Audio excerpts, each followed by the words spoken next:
கல்யாணியை கஞ்சிக்கு வழி இல்லாதவளாக அலையவிட்டது யார் குற்றம்? விதியின் குற்றமா அல்லது விதியை சொல்லி வயிறு வளர்க்கு வீணர்கள் குற்றமா? பணம் பறிக்கும் கொள்ளை கூட்டத்தை வளரவிட்டது யார் குற்றம்?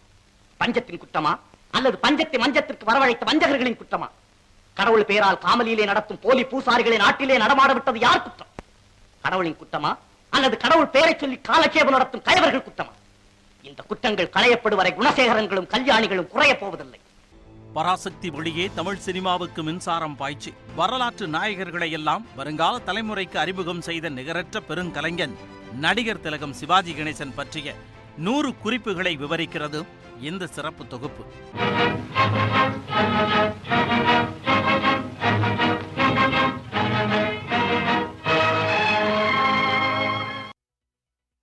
அண்ணா எழுதிய சிவாஜி கண்ட இந்து ராஜ்யம் நாடகத்தில் சிவாஜியாக நடிக்க இருந்தவர் எம்ஜிஆர்.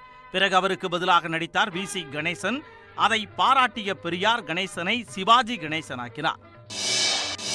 நாடக மேடையில் இருந்தபோதே சிவாஜிக்கு அரசியல் ஆசை முளைத்துவிட்டது.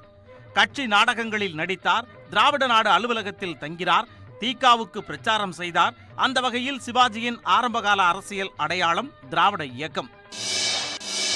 அண்ணா ஆணையிட்டால் பட ஒப்பந்தங்களை எல்லாம் கிழித்தெறிந்துவிட்டு திராவிட நாட்டு விடுதலை போரில் ஈடுபடுவேன் என்று முழங்கினார் சிவாஜி. உண்மையில் சிவாஜி சந்தா கட்டிய திமுக உறுப்பினர் அல்ல, அண்ணாவின் அபிமானி, திமுகவின் ஆதரவாளர் மட்டுமே. பராசக்தி நாடகத்தை படமாக்க விரும்பிய ஏவிஎம் நிறுவனம் முதலில் கே.ஆர். ராமசாமியை அணுகியது. பிறகு அந்த வாய்ப்பு சிவாஜிக்கு வந்தது. பராசக்தியின் பட்டொளியில் சிவாஜி, கருணாநிதி என்ற 2 நட்சத்திரங்கள் திரைவானுக்கு கிடைத்தார்கள். பராசக்தியின் பிரம்மாண்ட வெற்றியை தொடர்ந்து திரும்பிப்பார் படத்தில் வில்லனாக நடித்தார் சிவாஜி. நாயகனாக பிரம்மாண்ட வெற்றி பெற்ற பிறகும் வில்லனாக நடிக்கும் துணிச்சல் சிவாஜிக்கு இருந்தது. 1957ஆம் ஆண்டில் தமிழ்நாட்டை புயல் தாக்கிய போது அண்ணாவின் வேண்டுகோளை ஏற்று பராசக்தி வசனம் பேசி நிதி திரட்டினார் சிவாஜி. அப்போது அண்ணாவின் பரிசு சிவாஜிக்கு பதிலாக எம்ஜிஆருக்கு செல்ல அது சிவாஜிக்குள் சலனத்தை ஏற்படுத்தியது. மன உளைச்சலோடு திருப்பதி சென்று திரும்பிய சிவாஜியை திருப்பதி கணேசனுக்கு கோவிந்தா கோவிந்தா என்று எழுதப்பட்ட சுவரொட்டிகள் வரவேற்றன. அந்த நொடியே திமுக அபிமானத்திற்கு முழுக்கு போட்டார் சிவாஜி. திமுக மீதான விரக்தியில் இருந்த சிவாஜிக்கு காமராஜர் மீது ஈர்ப்பு ஏற்படவே இனி காமராஜரை என் வழிகாட்டி என்று சொல்லி காங்கிரஸில் இணைந்தார். எங்கிருந்தாலும் வாழ்கவென்று வாழ்த்தினார் அண்ணா. வீரபாண்டிய கட்டபொம்மனாக நடிக்க வேண்டும் என்ற சிவாஜியின் கனவு நிறைவேறிய போது அவருக்கு வயது 30. அதுதான் சிவாஜி நடித்த முதல் வண்ண படம். கொஞ்சி விளையாடும் எங்குல பெண்களுக்கு மஞ்சள் அரைத்து பணிபுரிந்தாயா? சிவாஜியின் பாசமலர் பெண்களின் பெருமதிப்பை பெற்ற படம். சிவாஜியும் சாவித்திரியும் அண்ணன் தங்கையாக நடித்த அந்த படம் பின்னாளில் உருவான அத்தனை அண்ணன் தங்கை படங்களுக்கும் அரிச்சுவடு. வ.உ.சியின் வாழ்க்கை கப்பலோட்டிய தமிழன் என்ற பெயரில் படமாக எடுக்கப்பட்ட போது வ.உ.சியை முழுமையாக திரையில் கொண்டு வந்திருந்தார் சிவாஜி. திராவிட நாடு வேண்டுமென முழங்கிய சிவாஜி காங்கிரஸில் சேர்ந்த பிறகு வாழ்க நாடு வாழ்க மக்கள் என்றும் ஜெய்ஹிந்த் என்றும் மேடைகளில் முழங்குவதை வழக்கமாக்கிக் கொண்டார். மெத்த படித்தவர் போல நீங்கள் வெளுத்து வாங்குறீங்க, அண்ணா நீங்க வேஷம் போடுறீங்க என்று அண்ணாவை விமர்சிக்கும் பாடல் ஒன்று சிவாஜியின் படத்தில் இடம்பெற்றது. இன்னொரு படத்தில் வானா மூனா கானா என்று கருணாநிதியை கேலி செய்யும் பாடலையும் அனுமதித்திருந்தார் சிவாஜி. காங்கிரஸ் மேடைகளில் வாழ்க நாடு வாழ்க மக்கள் என்று தொடங்கி ஜெய்ஹிந்த் என்று முடிப்பது சிவாஜியின் வழக்கம். அவரது படங்களில் தேசிய வாசனை அதிகமாக வீசியது. திமுக மீதான விமர்சனமும் வெளிப்பட்டது. கடந்த காலங்களில் திமுகவுக்காக பிரச்சாரம் செய்த சிவாஜி 1962ஆம் ஆண்டு தேர்தலில் காங்கிரசின் பிரச்சார பீரங்கியாக செயல்பட்டார். அந்த தேர்தலில் திமுகவுக்காக பிரச்சாரம் செய்தவர் எம்ஜிஆர். இறுதியில் சிவாஜி பிரச்சாரம் செய்த காங்கிரஸை வென்றது. சிவாஜிக்கு அபார வெற்றியை கொடுத்த ஆன்மீக படம் திருவிளையாடல். அதில் சிவாஜியின் நடிப்பை பார்த்த கிருபானந்த வாரியார் சிவன் இப்படித்தான் இருந்திருப்பார் என்று சிவாஜியை பார்த்தே தெரிந்து கொண்டேன் என்று பாராட்டினார். சிவனாக நடித்த அதே சிவாஜிதான் பாவ மன்னிப்பு படத்தில் நெற்றியில் தழும்புடன் கூடிய இஸ்லாமிய இளைஞன் ரஹீமாகவும் நடித்து ரசிகர்களின் மனங்களை கொள்ளை கொண்டார்.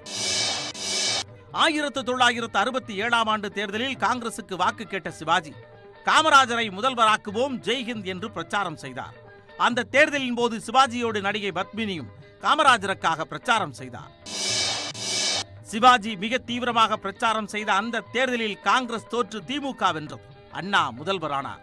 அந்த தோல்விக்கு பிறகும் காமராஜர் பக்கமே நின்றார் சிவாஜி. ரசிகர்களை ஒருங்கிணைத்து மன்றங்களை தொடங்கினார் சிவாஜி. 1967ஆம் ஆண்டு தேர்தல் தோல்விக்கு பிறகு சிவாஜியின் ரசிகர் மன்றங்கள் காங்கிரசின் உட்பிரிவாகவே செயல்பட தொடங்கின. ஒவ்வொரு முறை சிவாஜி படம் வெளியாகும் போதும் சிகர மன்றம் என்கின்ற சிவாஜி கணேசன் ரசிகர் மன்றங்கள் உருவாக்கப்பட்டன.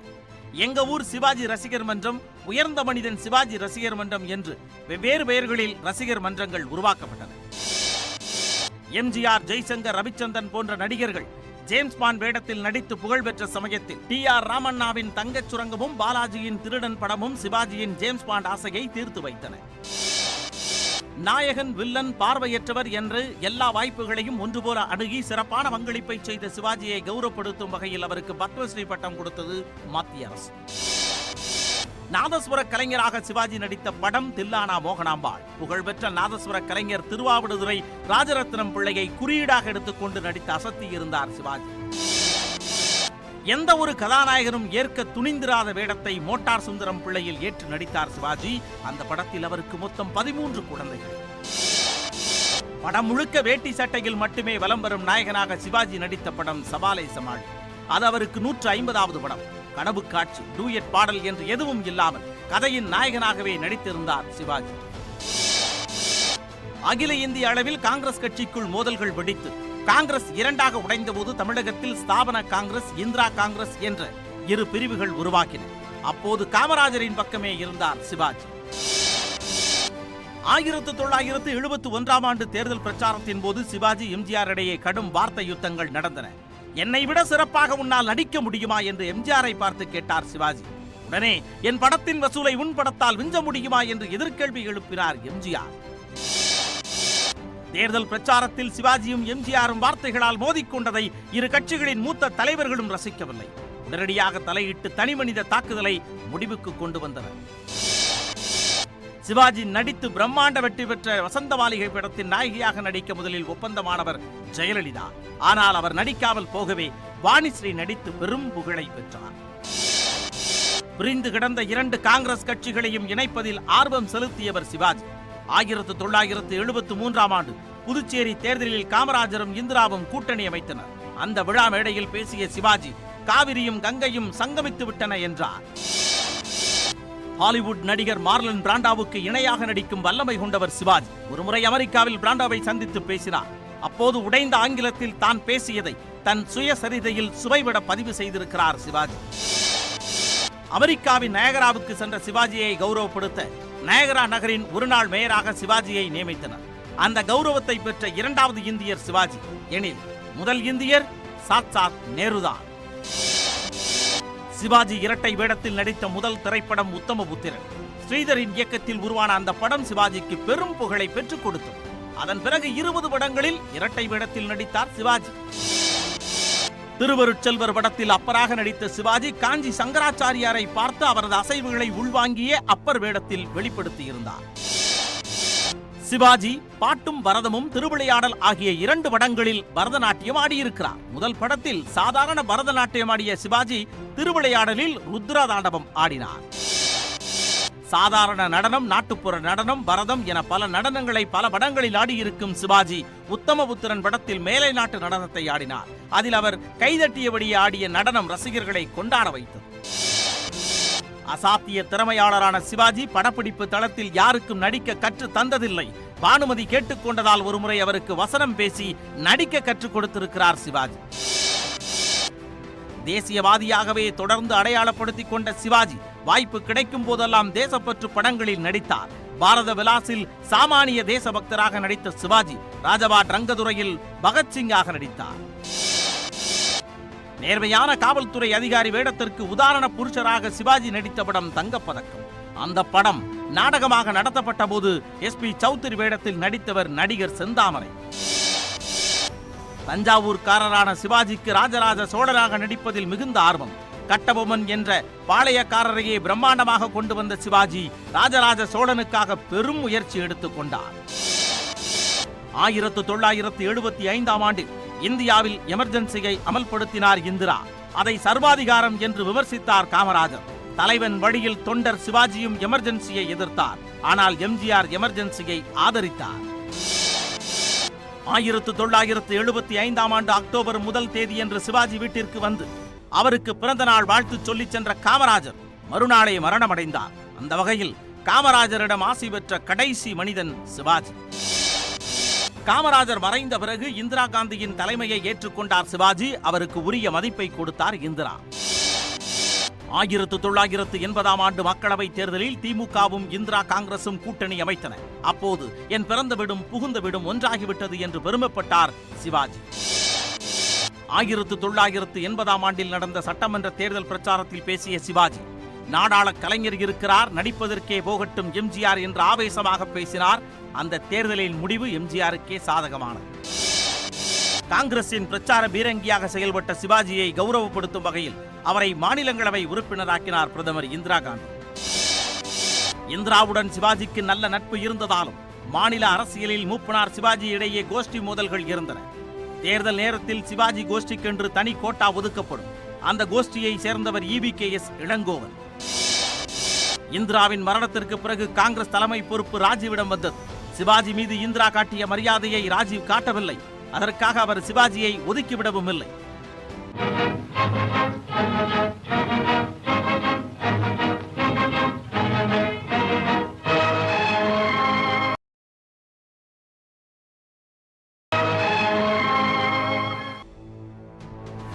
ஓயாத அரசியல் பணிகளுக்கு மத்தியிலும் சினிமாவில் நடிப்பதை சிவாஜி நிறுத்தவில்லை. எமர்ஜென்சி காலத்திலும் அவன்தான் மனிதன், வைர நெஞ்சம், டாக்டர் சிவா என்று தொடர்ச்சியாக நடித்தார் சிவாஜி. ஒரே சமயத்தில் திரையுலக சக்கரவர்த்திகளாக விளங்கிய சிவாஜியும் எம்ஜிஆரும் அரசியல் களத்தில் எதிரெதிர் முகாம்களிலேயே இருந்தனர்.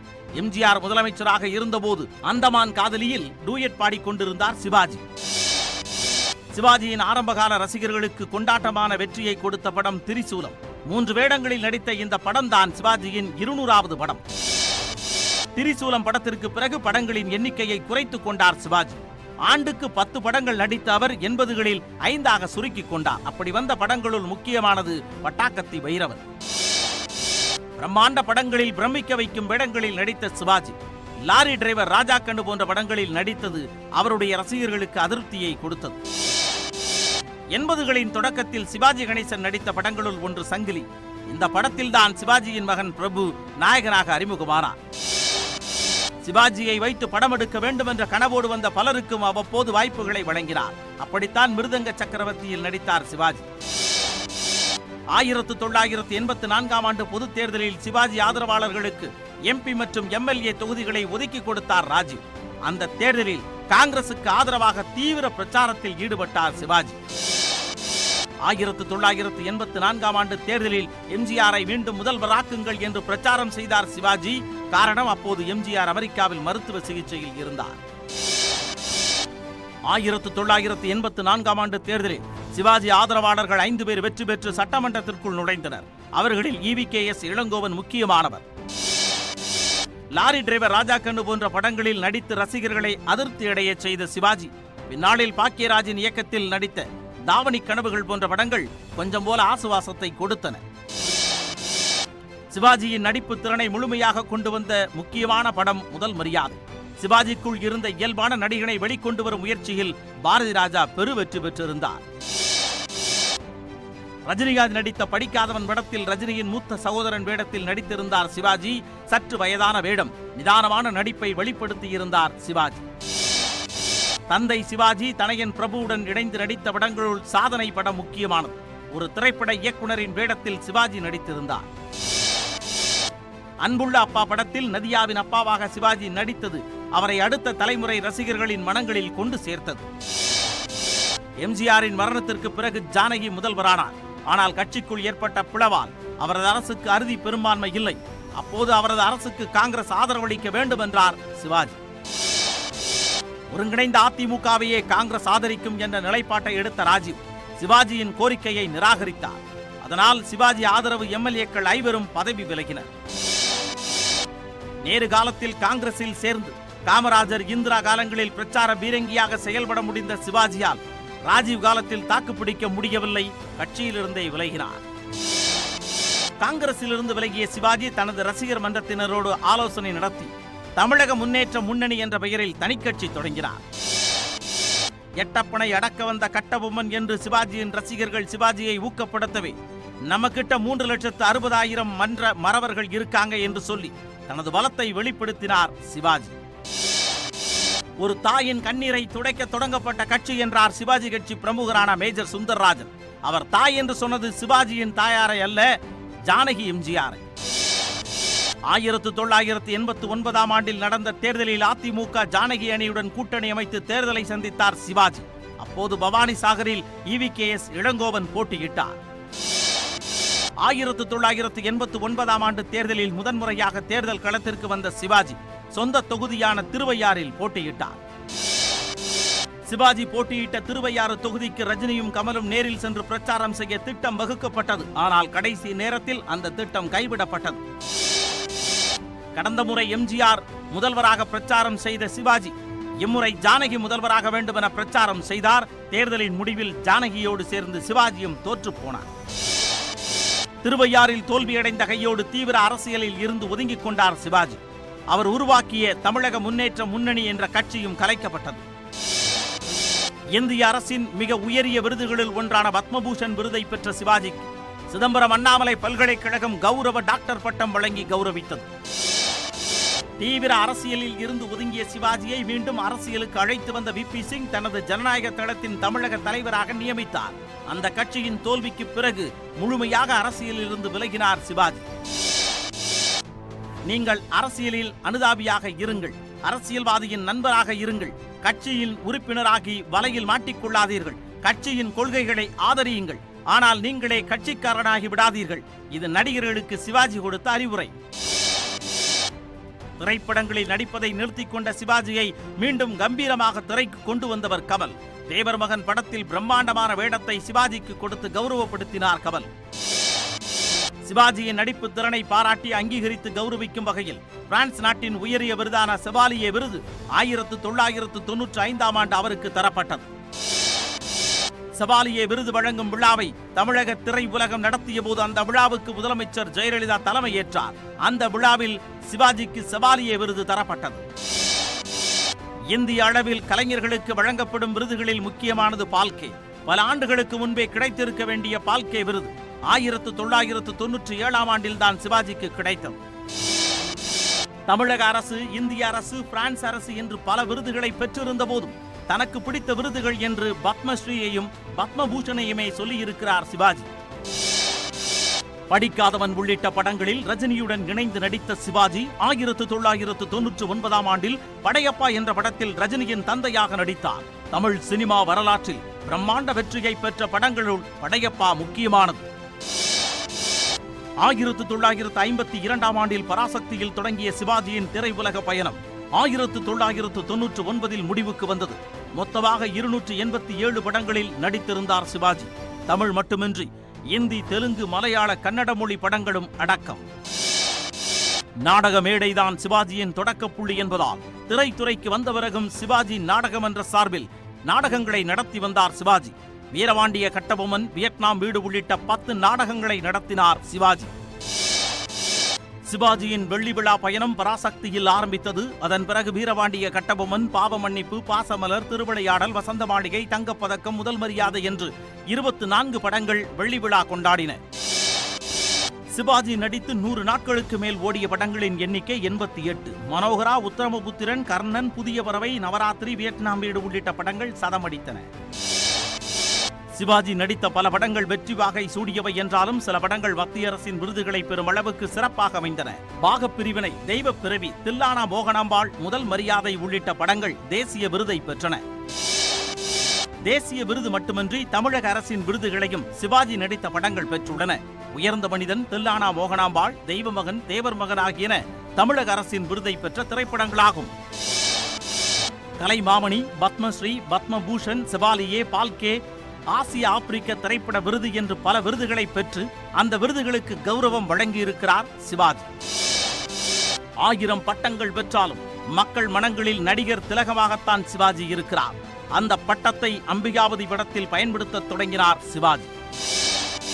2001 ஆண்டு ஜூலை 21 தேதியன்று சிவாஜி மரணத்தை தழுவினார். கலை உலக பிதா மகன்களுள் ஒருவரான சிவாஜியின் இழப்பு கலை உலகிற்கு மட்டுமல்ல, ஒட்டுமொத்த தமிழ் இனத்திற்குமான இழப்பு. இன்னும் ஓராண்டு உயிருடன் இருந்திருந்தால் சிவாஜியின் கலை உலக பொன் விழாவை தமிழகம் கொண்டாடியிருக்கும். ஆனால் அந்த வாய்ப்பை தராமலேயே விடைபெற்றிருந்தார் சிவாஜி. சிவாஜிக்கு அஞ்சலி செலுத்த வந்த முதலமைச்சர் ஜெயலலிதாவிடம் சிவாஜிக்கு மணிமண்டபம் கட்ட அரசு சார்பில் நிலம் ஒதுக்குமாறு கோரினார் விஜயகாந்த். சிவாஜியை கௌரவப்படுத்தும் வகையில் அவர் படம் பொறித்த நினைவு தபால் தலை ஒன்றை 2004ஆம் ஆண்டு மத்திய அரசு வெளியிட்டது. தமிழ் நடிகர் ஒருவரின் படம் பொறிக்கப்பட்ட தபால் தலை வெளியானது அதுவே முதன்முறை. திமுக ஆட்சியில் ஸ்தபதி KG ரவியின் வடிவமைப்பில் உருவான கம்பீர சிவாஜி சிலை 2006ஆம் ஆண்டு ஜூலை 21ஆம் தேதி அன்று முதலமைச்சர் மு கருணாநிதியால் திறக்கப்பட்டது. சிவாஜிக்கு தமிழக அரசின் சார்பில் கட்டப்பட்ட மணிமண்டபத்தை துணை முதலமைச்சர் ஓ பன்னீர்செல்வம் திறந்து வைத்தார். திமுக ஆட்சியில் நிறுவப்பட்ட சிவாஜி சிலை அந்த மணிமண்டபத்தில் தான் வைக்கப்பட்டுள்ளது.